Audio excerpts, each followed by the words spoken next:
et il a mis un bout de pantalon. Et maintenant, je le vois avec l'outil en main. Quel est l'outil? C'est le couteau qui lui permettait de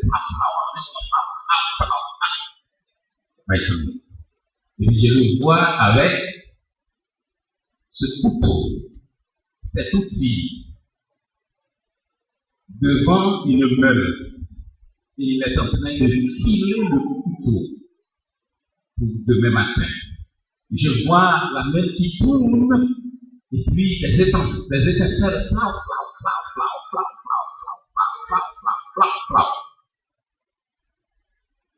et je prenais cette illustration. Il disait, pour que l'on soit un instrument réellement entre les mains du Seigneur, il faut se laisser blesser par l'évangile de Jésus-Christ. Il faut se laisser filer par l'évangile de Jésus-Christ. Oui, je rappelle mes frères et mes sœurs de Christ que l'évangile est une révélation. On peut être là durant des années et on ne reçoit pas encore la révélation. Et pour être l'instrument du Seigneur, mes frères et mes sœurs de Christ, pour avoir la vraie conversion, pour que l'on n'ait pas de doute. La conversion, c'est le changement. La conversion, c'est la transformation. Eh bien, cette transformation, ce changement doit se faire à 4 niveaux. Et c'est ce que nous allons voir ce matin. Pour avoir la vraie conversion, pour être l'instrument du Seigneur, pour être transformé, pour être changé, il faut que cela se fasse à 4 niveaux. Au niveau de la position, au niveau de la vision, au niveau de la direction et au niveau de la relation. Changement à 4 niveaux. Transformation à 4 niveaux. Il y a environ 6 ans de ça, la fièvre politique embrasait les États-Unis avec le programme Yes, we can. Nous pouvons changer. Mais regardez les États-Unis, ce qui se passe durant ce week-end avec l'affaire d'Eric Garner et Michael Brown dans toutes les villes des États-Unis. Rien ne change pas réellement.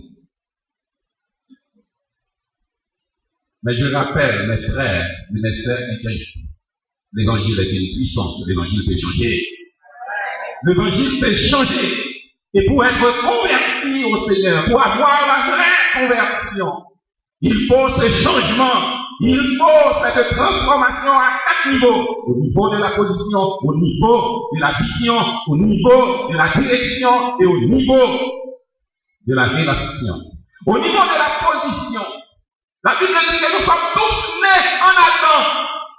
Nous devons traverser de Adam pour venir à Jésus-Christ. Nous sommes tous de la colère de Dieu.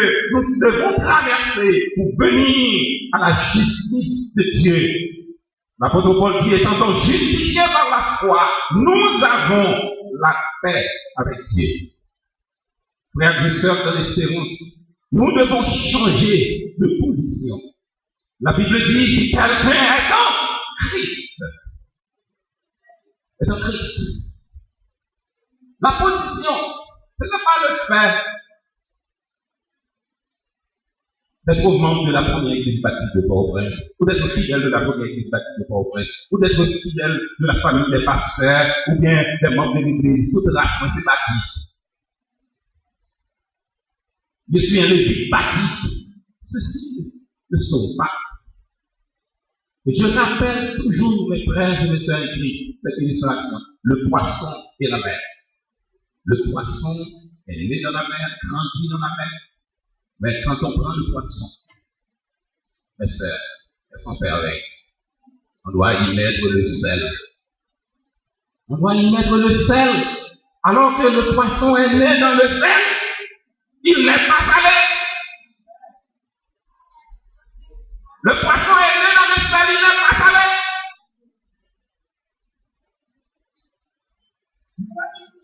On peut être un poisson dans la mer. On peut être comme ça dans l'évangile. Mais on n'est pas sauvé pour cela. Oui, nous avons cette illustration aussi en Haïti.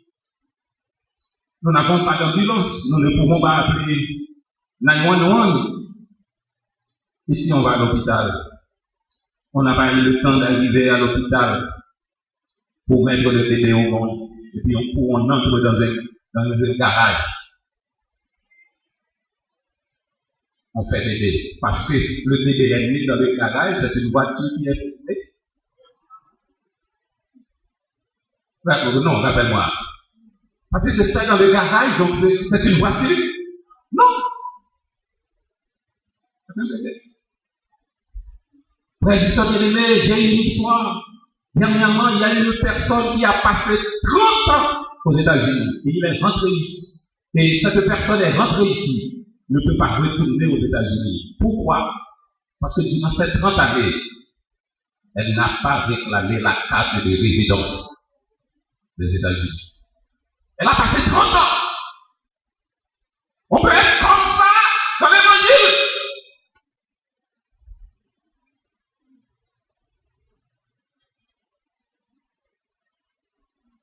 Quand vous changez au niveau de la position, le pouvoir transformateur de l'évangile, de la grâce de Dieu se voit à travers les nombreuses conversions spectaculaires qui jalonnent l'histoire de l'humanité.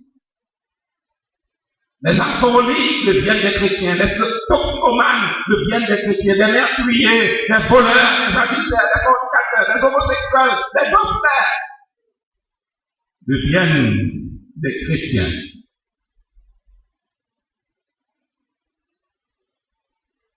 Je me rappelle de cet homme cité par l'ancien prédicateur des années 80 qui était venu prêcher ici à la première église baptiste de Port-au-Prince, Fernand Legrand. Il racontait l'histoire de Juan Leonot, qui était un gangster, qui a accepté Jésus-Christ comme son Seigneur et son sauveur personnel et devenu un grand prédicateur. Et un jour, Juan Leonot est entré dans une salle pour aller prêcher une grande conférence d'évangélisation. Et un autre gangster lui a glissé un papier, lui accusant de tout l'amour du monde.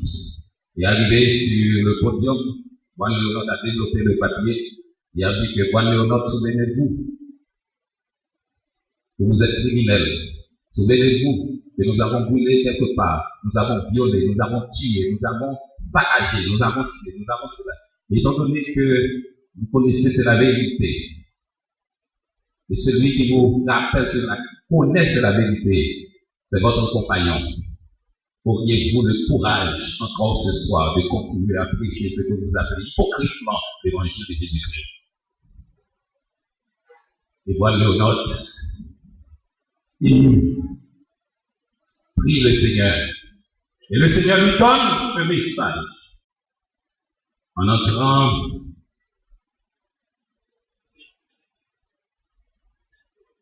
dans la salle, ou du moins, quand on lui donne le podium pour prêcher la parole, Juan Leonot lit cette parole de 1 Timothée chapitre 1, le verset 15. C'est une parole certaine et entièrement digne d'être reçue que Jésus-Christ est venu dans le monde pour sauver les pécheurs. Dans l'apôtre Paul dit donc moi, Paul.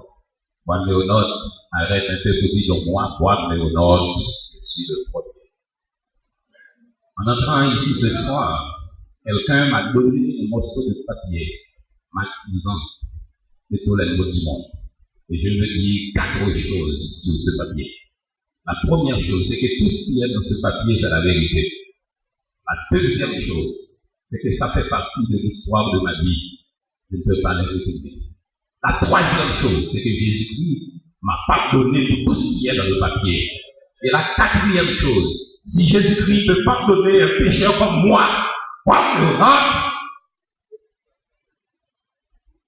il y a de salut pour tout le monde ici. Et le message était terminé là, on chantait simplement tel que je suis. Et les gens venaient par dizaines et par centaines pour assister, pour accepter Jésus-Christ comme Seigneur et Sauveur personnel. Oui, mes frères et mes sœurs en Christ, voici le pouvoir transformateur de l'Évangile. Il a changé des hommes, il a changé des femmes, il a changé des drogués, il a changé des meurtriers. Il a changé des corrupteurs.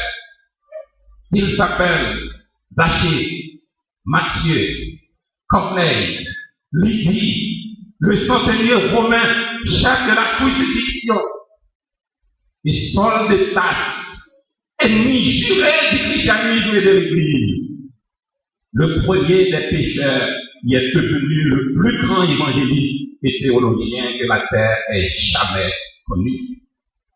Frères et sœurs bien-aimés, le pouvoir transformateur de l'évangile de Jésus-Christ, l'apôtre Paul le dit. Dans 1 Timothée chapitre 1er, verset 12 à 20, je rends grâce à celui qui m'a fortifié, à Jésus-Christ notre Seigneur, de ce qu'il m'a jugé fidèle, en m'établissant dans le ministère, moi qui étais auparavant un blasphémateur, un persécuteur, un homme violent. Mais j'ai obtenu miséricorde, parce que j'agissais par ignorance dans l'incrédulité.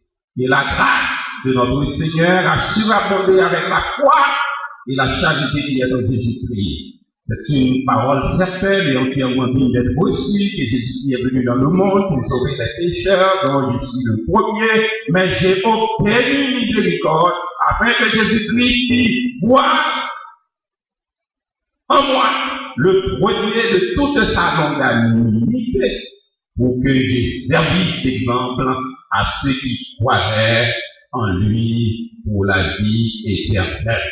Le commandement que je t'adresse, mon frère Timothée, mon enfant, selon les prophéties faites précédemment à ton sujet, c'est que d'après elles, tu combattes le bon combat en gardant la foi et une bonne conscience. Cette conscience, quelques-uns l'ont perdue parce qu'ils n'ont pas changé de condition.